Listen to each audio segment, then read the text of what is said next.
President, I've increased the number of refugees we are resettling to 85,000 this year, which includes 10,000 Syrian refugees, a goal we've exceeded even as we've upheld our rigorous screening.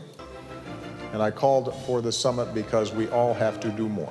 That was President Barack Obama at the Leaders' Summit on Refugees at the UN on Tuesday. He is committed to bringing even more refugees to the U.S., even as bishops are calling for increased refugee resettlement. But what does the vetting process look like? And just who are these refugees? Joining me in studio is a senior member of the House Foreign Affairs Committee and a tireless advocate for human rights, New Jersey Congressman Chris Smith. Raymond, thank you very much. Thank you for coming back. I want to start with this goal. Now, the president had a goal of 10,000 Syrian refugees coming to the U.S. He, as he said, blew past that goal. He brought in more than 11,491. Of that number, only 50 of those people, 50 refugees, were Christians.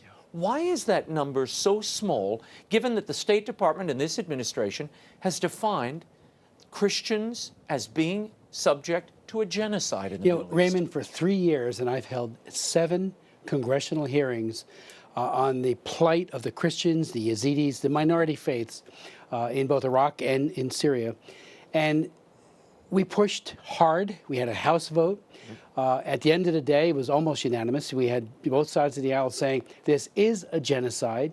There's an effort by ISIS to destroy in whole or in part the Christian faith there, beheading Christians, raping women. It's beyond horrific. Reluctantly, the president made the call. John Kerry announced it. Right. At his UN speech, I saw no mention of the genocide being committed against Christians and other minority faiths. Where was that? And then when you get down to, what is really happening on the ground. Right. I chaired a hearing today. The Christians are not getting food aid, humanitarian aid, medicines. 70,000 internally displaced people, Christians and some Yazidis, in the diocese of Erbil, and they're not getting any help. $0. The Knights of Columbus, under Carl Anderson's unbelievably great leadership, has raised $11 million, total about $26 million from Caritas and others. Right. But that money is out.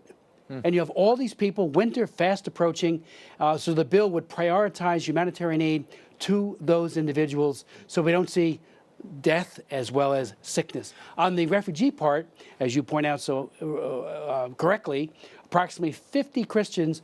Here's what happens. Christians leave. They leave in whole communities. Right. They don't want to go to the UN. They can't go to the refugee camps. They don't, because they are despised. The women are hurt, even sexually assaulted. The men are ostracized or worse, beaten. So they stay away from these camps. And the only means, or the major means, of getting an admission here to the United States and an interview is through that method. I have asked repeatedly, as far back as a year ago, this October, to the State Department representative at my hearing, why don't we reach out to the Christians? My new bill says declare them to be P2. It's a protected area. They still have to be vetted and made sure that they are who they say they are. And it might be easier with Christians, with baptismal records, the fact that they've moved within communities. And that many times they're traveling with their pastor or members of the who knows church them. With them. So there's a lot of good checks and balances to ensure that the Christians are who they say they are. Not so sure when it comes to others coming out of these camps who happen to be Muslim. Well, you raised this point of vetting, and we've heard a lot about this campaign. Donald Trump is saying we need extreme vetting. You heard Waleed Farah's mention it a moment ago. I want to play this for you. The president says we have a very competent vetting process in place. This is U.S. State Department spokesman John Kirby. He's talking about the vetting process for refugees. He spoke to Fox earlier this week. Watch. They are going through a very serious interagency vetting process, the most that any refugee goes through. Is it perfect? Can it be perfect? Can it be foolproof? Well, probably not. They always have the straw man argument. It's not foolproof. They always have the straw man argument of, well, it's not perfect. We just want effective, and it's not effective. How do you know who it is that's presenting are who they say they are. There's a dearth or a total lack of supporting documentation. We've had a number of people who, even some who are naturalized, who, like we recently had in Linden, we've had these other acts of so-called lone wolves. We have to be on our best game. And this idea, so the president can go and say, I'm doing this and I'm doing that. We're doing this, his speech at the UN. Again, he didn't talk about the Christians, completely left out, and did not talk about the fact that this is a genocide. What can Congress do, given the holes that we see in the vetting system, the lack of priority for the people who really are refugees in need of safe harbor, the Christians, the Yazidis, some of these other minorities?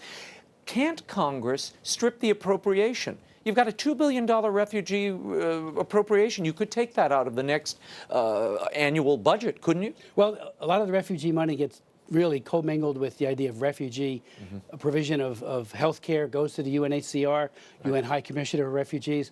And frankly, you know what triggered the original mass exodus last summer?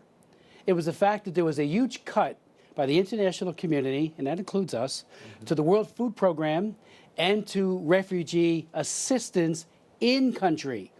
Once, a huge cut, and the requests, or what they call them appeals, that went out for the refugees, like scattered throughout the Middle East, they were coming in about 40% of what was needed. So the refugees sitting there said, "We're out of here. We're not sure we can get enough food to eat.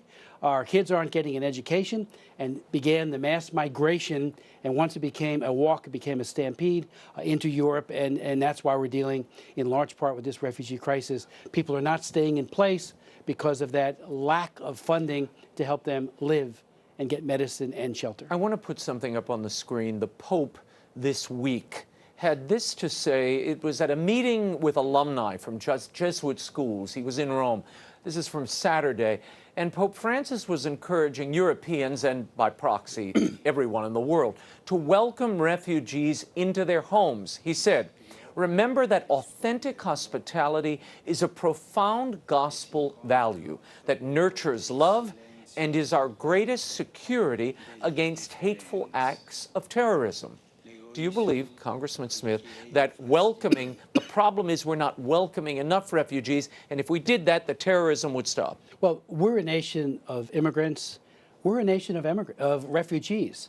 And refugees have come in from the Soviet Union, from the Warsaw Pact, China, Cuba, and the Middle East every year. So it has been part, not the Soviet Union anymore, of course, but it has been part of America's legacy. We are a nation of immigrants as well as refugees. Right. But that doesn't in any way preclude the necessity of protecting the American people from people who wish us ill.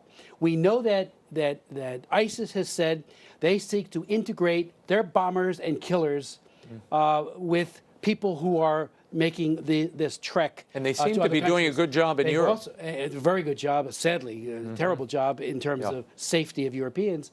And so we've got to be extra vigilant. And the president, in my opinion, just trivializes and almost makes fun of those who say protecting women and men and children in our families in America, that really has to come first. But again, then why does he exclude the Christians? I'm appalled at it. I've been asking these questions for 3 years, 7 congressional hearings. And why are they excluding the Christians? Well, one is that they can't get the admissions interview. So that's Christians what my bill would change. in the native country. My bill would change it and say they're prioritized, just like we did with Soviet Jews, just like we did with Christians in Ukraine, as well as Pentecostals and Catholics throughout the Soviet space. That is extremely important. This P2 status, they still have to be vetted, go through a process, but it gives them a priority so they are able to. The president, when he heard that we were pushing this, made a comment. This was several months ago. He doesn't want a religious test, somehow comparing it to a poll tax or something, which I think is outrageous. This isn't a religious test. These Christians have been singled out by ISIS for extermination. That you either change your belief system, and this is the same with Boko Haram in Nigeria and Al-Shabaab in Somalia. You gun to your head, change your religion, or I'll kill you. That's the quintessential textbook definition of what genocide is all about. And the president has, reluctant to make that designation, did it under duress. At my hearing in the spring, we called it the What's Next hearing. And again, Carl Anderson did a wonderful job, as did our other witnesses, in saying, here's what could be done to give voice, to give some real, substance to the declaration. It's, it can't just be rhetorical. It has to be substantive. Month after month after month goes by. Where is the substance? My new bill prioritizes 3 major areas: getting food and humanitarian assistance, providing this access way for Christians and Yazidis and minority faiths to get that admissions interview, and thirdly, to prosecute and begin building. We have lots of evidence. Where's the prosecution? And 2 of our witnesses today were outstanding in talking about how the prosecution could make all the difference in the world. Well, it's hard to prosecute in a war zone, too. But you can take people out into areas where you set up hybrid courts. There's all kinds of ways. Do you support safe zones in Syria, in Iraq? How do you police them? See, the problem, safe zones, and there's a lot of pro and con on a safe zone, because you asked the absolute important question: how do you police it? A lot of the Christians and others want to go back someday, which is why prosecution is important. We saw in the Balkans, during the Balkans War, so many people, when they went back to Bosnia and Srpska, Republic of Srpska, their next door neighbor was somebody who was killing people during the worst days of the war. Limited prosecution. So now it's, so that's an important point. I've only got 1 minute left. Before I let you go, what do you see as being at stake in this election cycle that we find ourselves in? Well, Hillary Clinton is the quintessential threat. She is the existential threat. What do you mean by that? To the unborn child in this country and around the world. She wants to get rid of the Hyde Amendment. The Hyde Amendment has barred Medicaid funding for abortion, for 40 years. It has saved well over 1 million children, who are now, many of them adults, having their own children.